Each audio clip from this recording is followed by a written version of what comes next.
How you doing, guys? This is Eric from secretoftheinternet.com and rulethewasteland.com. When you get a YouTube channel that gets up to at least a few thousand subscribers, certainly when you're in the tens of thousands of subscribers, you'll start getting these emails from companies trying to get you to do videos about their products. Usually it'll be, at least my channel has done that, and I'm sure others have as well. And so every once in a while you'll see me get some stuff like these flashlights and things like that are great. You know, they're not the high quality, high end gear, but they're not crap either. And most of the time I ignore these because they're random, unrelated stuff. Like I've gotten some for vacuums for your car and stuff that, you know, while I might use it, if the only reason I would get it would be to use it for myself, not related to the channel in any way, I usually decline, or if I think it's just not going to be that high quality of a product. And so most of the time I just ignore them or turn them down. Occasionally I've done some for flashlights and things like that. One of the ones I got recently was something that I had wished I had on this last camping trip that I went on earlier this year. And that was a little camping lantern. Because the flashlights are great, they serve a purpose, you need to have one. But a camping lantern is something that's very useful in its own unique ways. It kind of fills a niche that flashlights can't always do. And in the way that a headlamp kind of does too. So that's what I would usually have when camping, would be like a flashlight, a headlamp, and a lantern. Now, the one that they offered to send me for free, I'm not getting paid, they just sent me the free lantern, was the Tammon's, and I think it's the 196 or something like that. I think it's the only option for the Tammon's camping lantern. Tammon's, you see that? And honestly, this seems fairly high quality compared to the other little things that I've been getting from these companies. And since I wanted to get a camping lantern anyway, I decided to use this for a while. I've had it for about 2 weeks now, so I've got to use it a little bit. Not a whole hell of a lot, but I have used it at night. Haven't gone camping with it, honestly.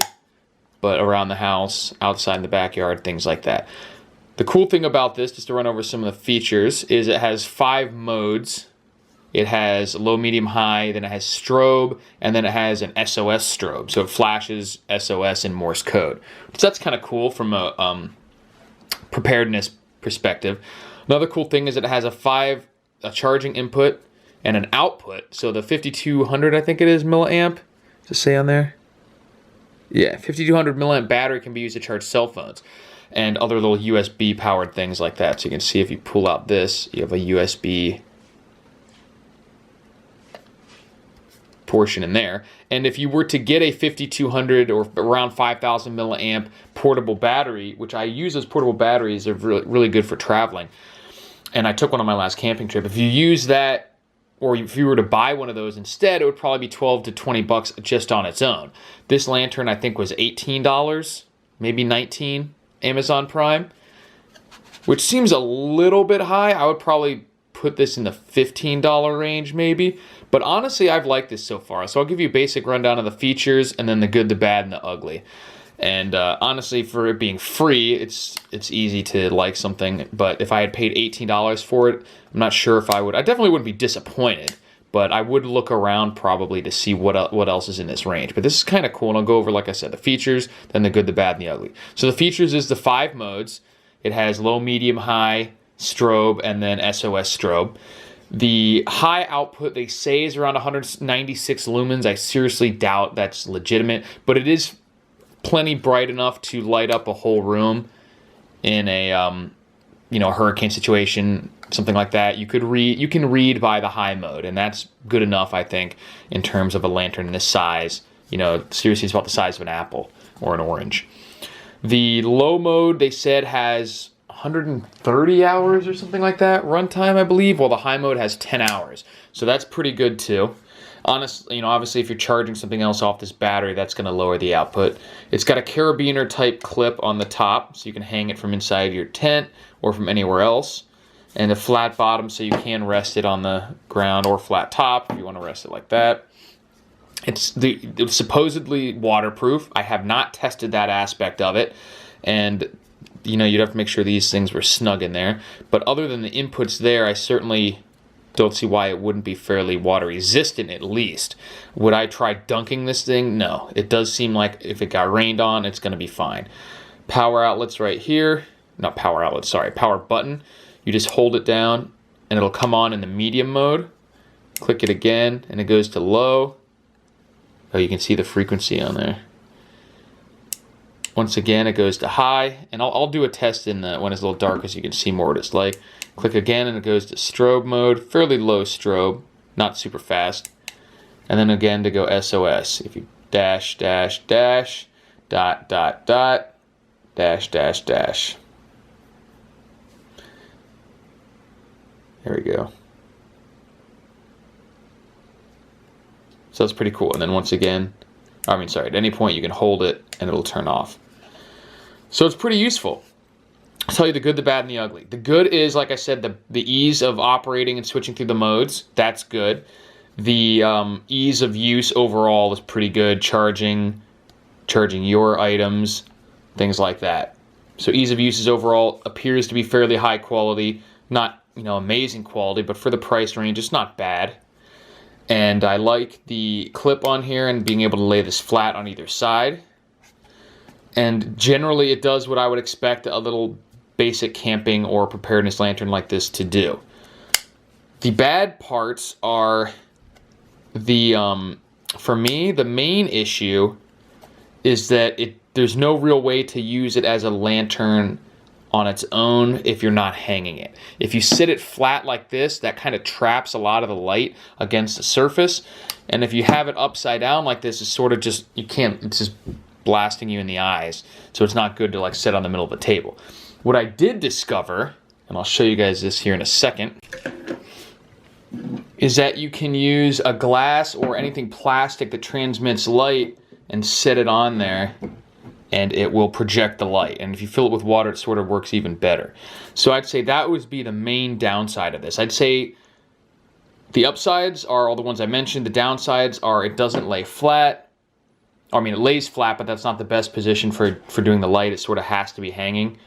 And the price, I would put probably, not a big deal, but I expect that they probably could get this more like the $15 range instead of the $18 range. But that's not a big deal. We're talking a couple bucks, maybe 10 or 15% higher than it should be. Not a huge deal, especially if you're getting it free shipped with Prime. And I'll put the link there. And I'll turn the lights off here. If we can get it dark enough, I can give you some of the...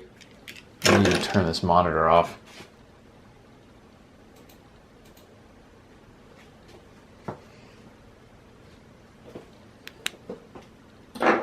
Okay, so it's fairly dark in here. We'll come on in middle mode. And as you can see, this is enough to even film the video. So if I'm hanging this above, and this is middle mode, then we can go to, oh, I held it too long. So I'll come on to middle mode, click it again once to go to low mode. And low mode is plenty enough to do things, especially if you're in a tent, a small tent, or if you're just wandering around your campsite and it's actually very dark. I can see most of what's going on in this room here just with the low mode. But you can see how if you set it on the table, that blocks most of the light. And if you go like that, it's just, whoa, it's shining you right in the eyes. And it doesn't really project the light around you, it just shoots it straight up. Now, if we go to high mode, you can see what this is medium. I'm sorry, this is low, I believe. That's high. And high, in this room, it's only like a 10 by 12 foot room, but you could have multiple, if you hang this up high enough, you could have like multiple people reading in this room. Not just having like a book light where it has to be right in front of you. So this is great. This is, for hurricane level preparedness, you could light up the whole room for all night. 10 hours, whatever. It says it has a 10-hour runtime at high. So if you had a couple of these, that would be great. But like I said, you can see how that goes there. And I'm going to switch this back to medium mode. That goes through strobe. That goes through SOS. Go to medium mode there. And see how bright that is? And then you put it on the glass and it kind of glows. Guessing you could even do it upside down, do it that way. And last time I checked, it seemed like it worked a little better when we had water in it, because the water actually refracted too. Kind of glowed a little bit better.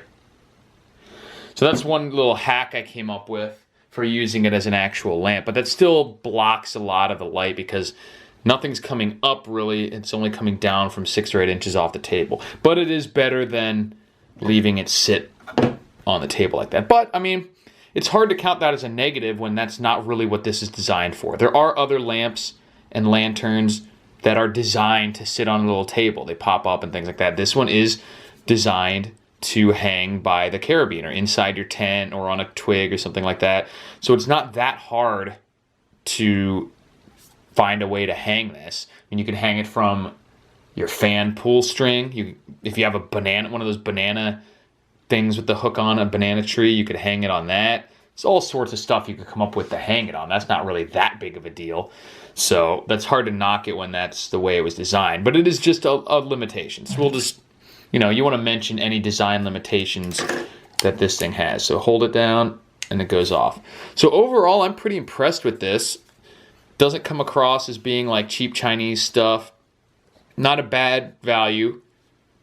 You might be able to find something better, but I like the combination of the different modes, the compact size, the ease of use, the ability to charge something else, things like that. So overall, I would definitely recommend this. I've liked it so far. The only thing I can't really comment on is the long-term reliability and hardiness of it, or the waterproof aspect of it, because I haven't tested those. I haven't had it long enough and used it for 2 years to see if it's really going to hold up, and I haven't dunked it in the water or anything like that.